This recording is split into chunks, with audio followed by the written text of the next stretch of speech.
voting record in the state senate. Those were hard votes. I served with Dave Wheeler when we were both in the state senate back in the 90s, and I took some tough votes. And remember where I came from, a very liberal district that does not like guns where I live. So those were hard votes. You can fill out survey forms, which I've done. Those are easy until you break promises on the surveys.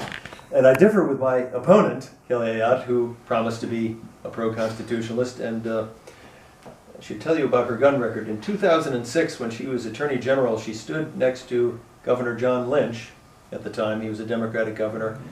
He vetoed a Stand Your Ground bill in 2006, and Kelly Ayotte stood next to him celebrating the veto of Stand Your Ground.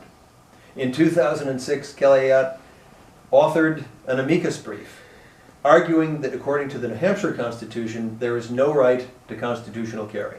She opposes constitutional carry. She opposes Stand Your Ground. She voted on both sides in Manchin Toomey. This is 2013 when she was in the U.S. Senate and allowed a debate on anti-gun amendments to Manchin Toomey.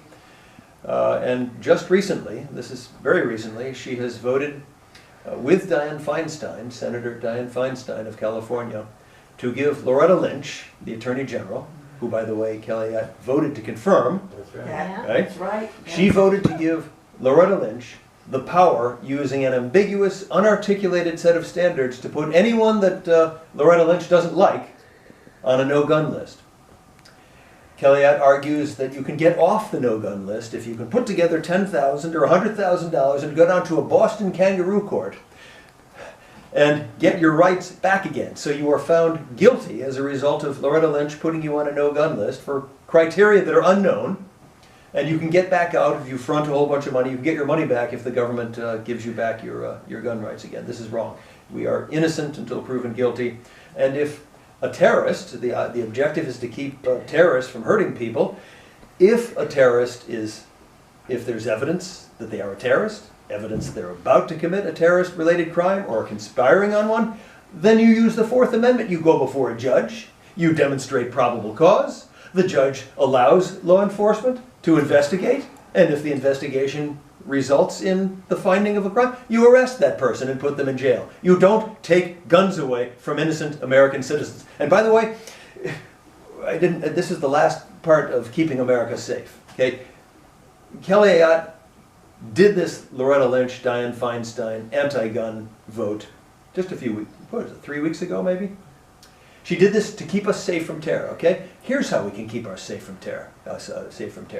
The Second Amendment was authored specifically so that American citizens can keep ourselves safe against enemies domestically operating on U.S. soil. That amendment is there specifically so that law-abiding, peace-loving citizens can own and use firearms to keep self, family, property, and community safe. And what we should do instead of that approach, the anti-gun approach, is to end the no-gun zones, the gun-free zones that these terrorists, specifically in San Bernardino and Orlando, Florida, they seek out gun-free zones to wreak their havoc, destruction, and death and murder. And there would be a lot less of it if there were fewer gun-free zones. I would not have any federal law to force anyone to do anything, but people should voluntarily use those constitutional rights under the Second Amendment to encourage their boss, their school, their bar, to defend their customers, defend their patrons, freely and voluntarily. I would not have a federal law compelling this, but that right is in the Constitution so that we can defend ourselves against enemies. That's why it's in the Constitution.